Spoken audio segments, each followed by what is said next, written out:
Magandang umaga mga igan, arestado ang isang lalaki matapos umano magnakaw ng ATM card sa Malabon. Tinangkapan tumakas sa suspect pero nahabol siya ng biktima at mga pulis. Darito ang unang ronda ni Von Aquino.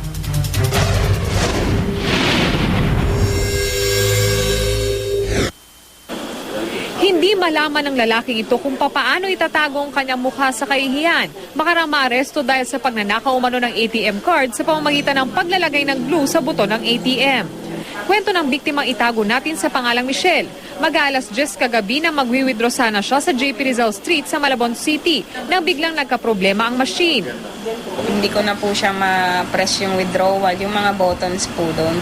Tapos po may lumapit po sa akin na lalaki. Yun nga po yung kuya na yun.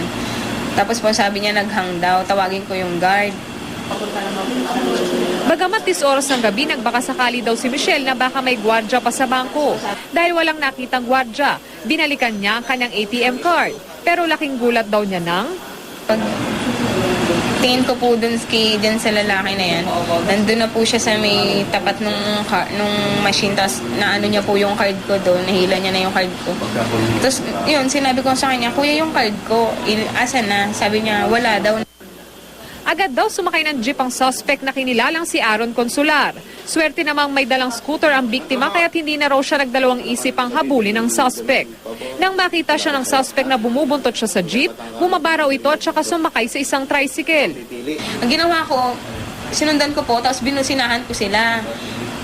Ang lakas po ng busina ko, habang tumatakbo po ako, binubusinahan ko. Tsepo namang nasa lubong nila ang dalawang nagpapatrolyang pulis na agad sumaklolo sa kanya. Kung pinapahinto na namin yung tricycle driver, kumbaga, di ba? Nagdire-diretso pa siya, parang nagmatigas. Hinto-hinto, dinire-diretso niya pa yung hanggang sa may pinabangan na namin ngayon sa mga naka-fix po sa landmark. Doon na namin na-prendong huminto yung tricycle.